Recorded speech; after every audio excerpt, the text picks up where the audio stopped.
a mouillé le cocotier. Maître a fait trembler le baobab. Maître a sorti les dossiers, il a dépoussiéré, il a cassé les dalles. Maître, qu'est-ce que vous pouvez dire à plus de 300 personnes qui vous regardent cet après-midi? C'est-à-dire que nous restons confiants. Nous sommes devant la Cour d'appel de Paris. La spécificité de la Cour d'appel de Paris, c'est que ce sont des juges qui jugent en droit. Oui. Hein, c'est des juges confirmés. Et donc, le parquet de Paris donc, a fait appel de la décision du juge du tribunal judiciaire de Paris, donc le GLD. Et donc, on est venu débattre. Les débats ont été houleux. Il y a eu la présence donc de l'avocat général qui était là. Ceux qui ont 23 ans, je viens souvent plaider dans cette salle-là. On n'a jamais vu le parquet venir soutenir ces requêtes. Il n'y a que l'avocat de la préfecture, mais cette fois-ci, on a eu le parquet. Bon, c'était bien parce que intellectuellement, j'ai aimé le débat. Mais pour les intérêts de M. Koné, nous restons confiants, puisque nous avons démontré au juge que celui-ci avait tous les éléments. Tous les éléments qui constituent ces garanties de représentation. Donc, c'est de bonne loi que nous avons demandé donc au premier président de la Cour d'appel de Paris de pouvoir confirmer l'ordonnance qui a été prise par le GLD du tribunal judiciaire de Paris. Voilà. Mais maître, beaucoup parlent du Mali. Est-ce que vous pouvez donner plus d'informations? Parce que beaucoup demandent, mais pourquoi mettre votre client aussi à nous parler du Mali? Qu'est-ce qui se passe? Alors, j'ai plaidé sur le fond de ces dossiers-là. J'ai sorti des coupures de presse. Vous savez qu'il y a eu un précédent avec M. Steph Biko, oui. Celui qui était en Mauritanie, qui le pouvoir brutal, alors je dis bien brutal, parce que c'est pas démocratique, le pouvoir brutal de M. Ouattara, qui est allé chercher M. Steph Biko en Mauritanie. Donc j'ai dit au juge, avec les coupures de presse, qu'il ne fallait pas que ça se reproduise. Voilà, et donc M. Koné a accepté de partir de France, mais pour le Mali. Et à ce titre-là, il justifie d'un billet pour le 7, Orly, Bamako. Voilà. Donc on a demandé à ce qu'il soit libéré et qu'il parte de la France par ses propres moyens. Et nous avons excipé ce billet-là devant le premier président de la Cour d'appel de Paris. Voilà. Maître, pour une autre question, s'il vous plaît. La vie de liberté, nous sommes pratiquement à plus de 4000 personnes qui vous regardent. Parce que votre visage est rentré... C'est notre institut, hein? Oui, l'institut, oui. J'en fais partie. Oui, effectivement. Nous sommes à près de 4000 personnes. Nous sommes sur YouTube, Facebook et TikTok. Votre visage est partout. Et nous comptons énormément sur vous. Oui. Maître, le monde entier veut vous poser cette question-là. Est-ce que vous êtes confiant que notre frère Babo Koné, la confirmation sera faite aujourd'hui par la Cour d'appel? Alors, j'ai toujours fait ce V-là dans mes photos avec lui. Oui. Donc, je le refais. C'est la victoire. Oui. Voilà. C'est ma réponse. Oui. Je le refais. Ça met des applaudissements. Applaudissez. Le maître, il est confiant. Maître, votre dernier mot? Allez-y, voilà. Le dernier mot du maître. Oui, bien sûr. Ils peuvent dire que oui, Oui, mais c'est pas là. C'est pas l'objet de ce débat-là. Merci. Le débat aura lieu, alors, très important. Voilà. Il y a une dernière audience.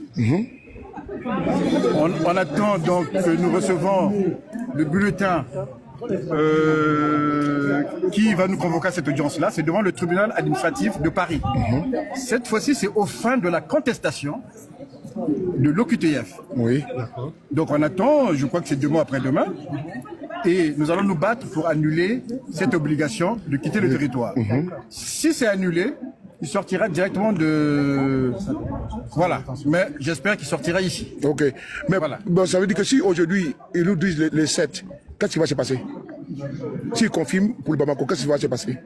Non, nous ne sommes pas là pour qu'ils confirment pour Bamako, non. Non, je pose la question subtilement. Non. Oui. Non. Écoutez bien. Hein. L'objet de cette audience-là, oui, c'est de laisser en liberté Monsieur Babo Koné Souleymane. Merci, oui. Voilà, parce que il dispose d'un billet qui lui permet d'aller seul à Bamako. Merci. Voilà. Mais c'est pas au juge de décider de la destination. Merci beaucoup, maître. Voilà, il n'est pas là pour ça. La question est très claire et la réponse est très claire.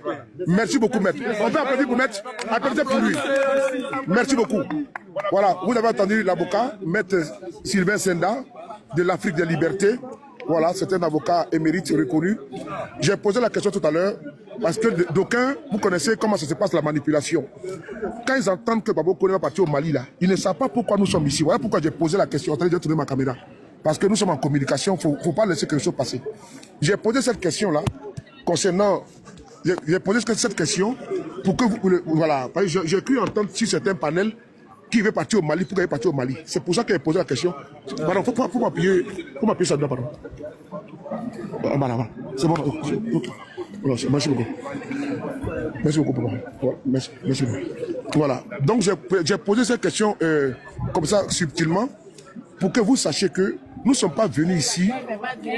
Nous ne sommes pas venus ici pour que Gbagbo Koné parte en Côte d'Ivoire ou bien parte au Mali. Ce n'est pas ça. C'est pour démontrer, comment dirais-je, à la cour, que malgré... Attendez, qu'est-ce qui se passe là? Tania a été montée, qui a fait descendre Tania? Elle a chuté, il faut continuer, elle a chuté. Attendez 2 secondes. T'inquiète. Non, mais c'est pour ça, en fait, il faut tapoter. Fatima, 2 secondes, Fatima, 2 secondes, elle fait monter.